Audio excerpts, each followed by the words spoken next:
प्रिय व्यूअर नमस्कार। आज हम लोग इस वीडियो के माध्यम से यह जानेंगे कि झारखंड में जमीन सर्वे के कार्य कब प्रारंभ होगा।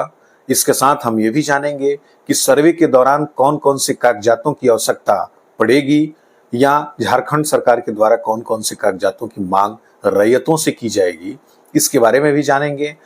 साथ ही 17 जून 2025 को झारखंड उच्च न्यायालय के द्वारा दिए गए निर्देश के क्रम में क्या बताया गया जमीन सर्वे के बारे में, इन सारे तथ्यों के बारे में हम जानेंगे।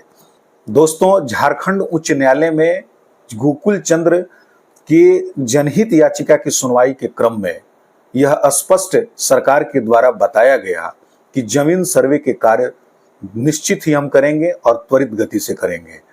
इसके अंतर्गत यह भी बताया गया कि हम 3 राज्यों से तकनीकों को ले रहे हैं, जिसमें बिहार, आंध्र प्रदेश और कर्नाटक है।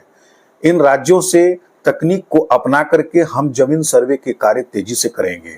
गोकुल चंद्र के द्वारा किए गए जनहित याचिका में यह मांग किया गया है कि सन 1974 से 75 तक जमीन सर्वे के जो कार्य अधूरे रह गए हैं वह सरकार कब पूरा करेगी, इसके बारे में जानकारी मांगी गई है। और इसी की सुनवाई के क्रम में सरकार ने यह बताया कि हम जल्द ही सर्वे का कार्य झारखंड में शुरू करेंगे और इसके लिए हम तकनीकी प्रशिक्षण के लिए कई सारे अधिकारियों की टीम बिहार, आंध्र प्रदेश और कर्नाटक में मेरे द्वारा भेजा गया है। जल्द ही इसका हम निराकरण कर लेंगे। दोस्तों, यहाँ हम बता दें कि सर्वे का कार्य ऐसे प्रतीत हो रहा है कि झारखंड सरकार के द्वारा जल्द ही शुरू किया जाएगा।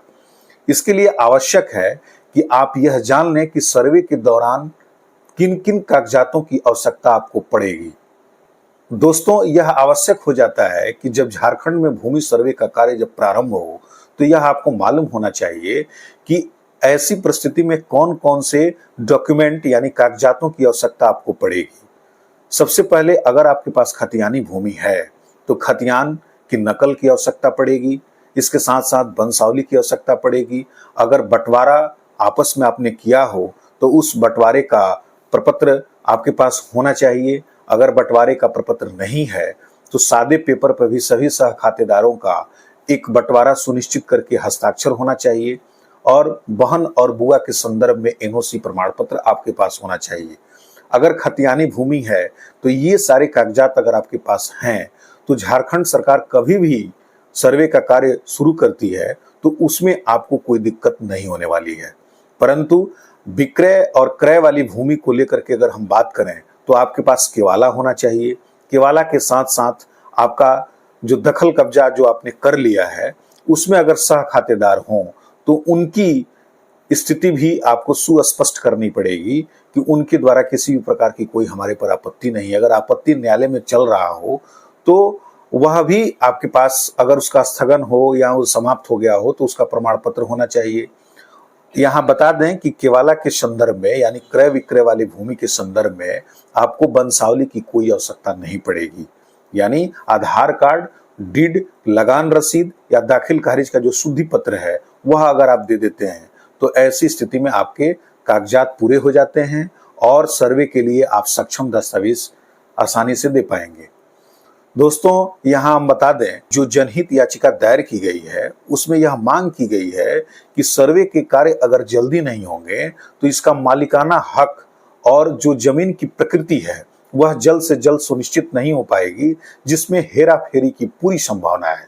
इसी को देखते हुए जो न्यायालय है वह काफी संवेदनशील है इस मामले पर और सरकार के जो सचिव हैं अपने शपथ पत्र में स्पष्ट किया है कि मैं जल्द ही सर्वे का कार्य संपन्न करा लूंगा। और यह सरकार इसके प्रति काफी संवेदनशील है, कई जगहों से तकनीक ले रही है। जैसा कि मैंने पहले बताया कि आंध्र प्रदेश, कर्नाटक और बिहार से यह तकनीकों को अपना रही है।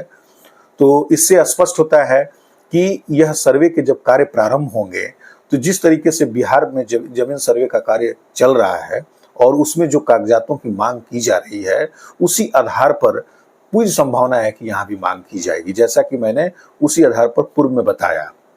दोस्तों, अगर आप सचेत रहेंगे इन कागजातों के प्रति तो निश्चित रूप से आप अपनी जमीन सर्वे के कार्यों में आसानी से करा पाएंगे और किसी भी प्रकार की कोई दिक्कत नहीं होगी। जमीन सर्वे का मौलिक जो उद्देश्य है मात्र इतना ही है कि खतियान को अद्यतन कर देना, और जो आपका नक्शा है वह भी अद्यतन हो जाएगा। नक्शा और खतियान के अद्यतन करने के लिए यह प्रक्रिया अपनाई जाती है ताकि भविष्य में किसी भी तरह का कोई जो है दिक्कत न हो और रैयत आसानी से अपनी जमीन का मालिकाना हक सुनिश्चित कर सकें। दोस्तों, यह वीडियो आपको कैसी लगी? अगर अच्छी लगी हो तो इसे लाइक कीजिए, शेयर कीजिए, और किसी भी तरह की कोई दिक्कत अगर आपको हो तो कमेंट में निश्चित पूछिए, मैं उसका उत्तर त्वरित देता हूं। मेरे चैनल को सब्सक्राइब करना बिल्कुल ही नहीं भूलें। आपने अपना कीमती समय मेरे चैनल पर अभी तक दिया, इसके लिए बहुत बहुत धन्यवाद।